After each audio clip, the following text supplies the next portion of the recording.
कश्मीर घाटी च बल्ले बल्ले हालात नार्मल होंदे जा रहे हैं। इस करी घाटी च सिक्योरिटी के मद्देनजर लाई गई दी बंदिशें च बल्ले बल्ले ढिल दिते जाने के फैसले का जम्मू के लोगों स्वागत किया है।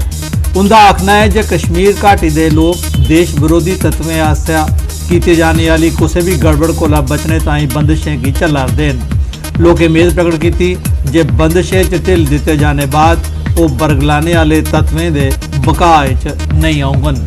कि दफ़ा 370 जी टुटी है वह स्वागत करते हैं। वो चाहते हैं कि उत्थे भी उन्नति होए जिस तरह जम्मू च उन्नति हो रही है। श्रीनगर के लोग भी चाहते हैं बंद खुले, इंटरनेट खुले ताकि वो प्रोग्रेस कर। मेरा ये कहना है कि 370 दफ़ा टुटन नाल जिहड़े श्रीनगर के लोग चाहते हैं वो बड़ा जरूरी है।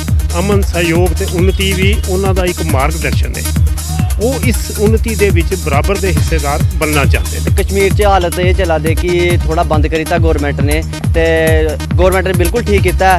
ते अस सोचे मिगी यही लगता है कि हालात आस्ता आस्ता ठीक हो जाने हैं, स्कूल भी खुली जाने हैं, ते बाकी जो प्रॉब्लम जे चला दी गौरमेंट ने वो ठीक कर देनी है। ठीक है, बच्चे भी कश्मीर वाले भी चाहते हैं कि ये अच्छा होया है और अच्छा होना चाहिए। गौरमेंट कोई गलत फैसला नहीं लेंदी, अज तक बहुत अच्छा फैसला लेता है। और मेरी यही गल है, मेरी यही गुजारिश है गौरमेंट को कि जल्दी तो जल्दी हालात ठीक करी जाए। कश्मीर च टूरिज्म जियां बड़ा शैल है उआं बधा है, टूरिज्म का कम होर ज़्यादा बधना चाहिए। तो उदी वजह नाल जेह्ड़ा गौरमेंट ने फैसला है 370 के खिलाफ बिल्कुल सही फैसला है, क्योंकि एह्दे अकॉर्डिंग सारे लोग सारी गौरमेंट है जी इंडिया की भलाई वास्ते करा दे। लोगों भी चाहिए कि ये गौरमेंट के नाल मदद करे। जेह्ड़ा कर्फ्यू लगे दा, मेरी यही गुजारिश है लोगों नाल कि उत्थे पीस करो, अमन शांति होए चाहिए। जेह्ड़े स्कूल है स्टूडेंट्स है वो सारे स्कूल जाने चाहिए।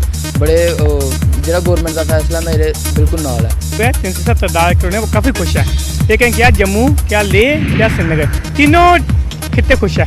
ये करने जुड़ने कने एक भारत करने जुड़ने कने आपको हर चीज़ मिलेगी। बच्चे जिन्हें पढ़े लिखे है बेरोजगार नौकरी मिलेगी, यहाँ डेवलपमेंट होएगी, तरक्की होएगी, नाम रोशन होएगा। जिन्हें बंद होने कने हर कुछ दिक्कत आती है। ये कहते जिन्हें जम्मू पूरा सेफ हो गया, खुली गया सारा, इन्हें कश्मीर भी खुली है ताकि उन्हें पता चले जिंदगी जीने किस तरह। पुंछ जिले के ग्राएं पिंडें च हून जिंदगी पटरी परतोई आई है। लोग अपने रोजमर्रा के कामकाज सामान्य ढंग कन्नै करा रहे हैं। चेता रहे दफा 370 हटाए जाने परंत जिले च एहतियाती तौर पर दफा 144 लागू की गई ही तां जे देश विरोधी तत्व कोई गड़बड़ नहीं करी सकन। लेकिन स्थिति नॉर्मल होने कारण हून जिंदगी का कारोबार फी रफ्तार पकड़न लगी पी है। हमारी भावनाएं ये कह रही हैं कि आज ही भारत में जम्मू कश्मीर का विलय हुआ है और दूसरा केंद्र ने अपने अधीन रखकर इसको जो केंद्र शासित प्रदेश का दर्जा दिया है उससे सबसे ज्यादा हमें प्रसन्नता हुई है।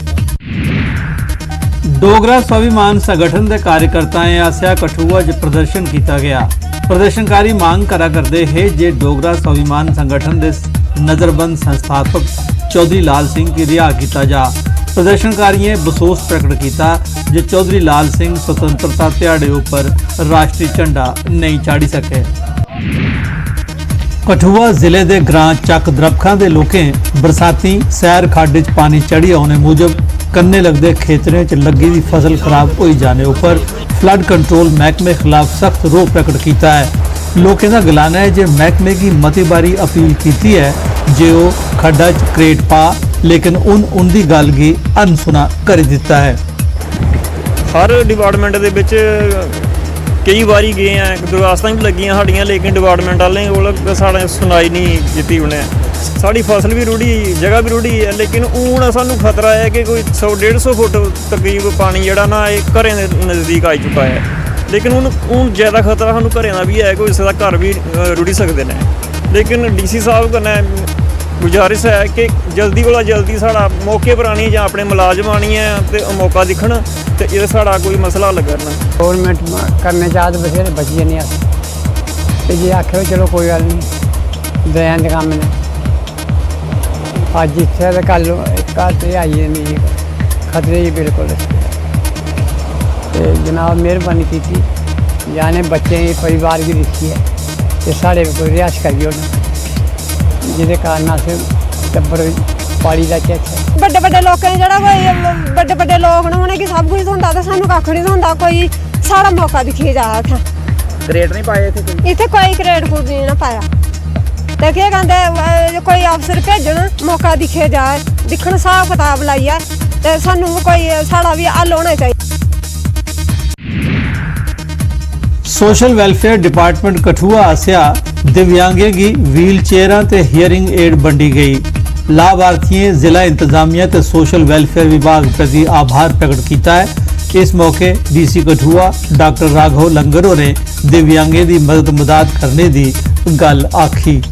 ईव ऑफ इंडिपेंडेंस डे है तो उसको जो है इनके साथ हमने आज कुछ क्षण बिताए, इनके साथ बात की तो बहुत अच्छा लगा है ना। और इनका उत्साह देखकर जो कल भारत के स्वतंत्रता दिवस पर बहुत अच्छा लगा। हमने भी इनके साथ बातें की और खुशियां बांटी। और मैं यही संदेश देना चाहूँगा कि सभी लोग, हम सब लोगों को आवश्यकता है कि ऐसे हमारे जो साथी हैं उनकी हम जितना भी बढ़ चढ़कर उनके साथ खड़े रहें, उनका जितना सहयोग संभव हो सहयोग करें। सर मैं इधर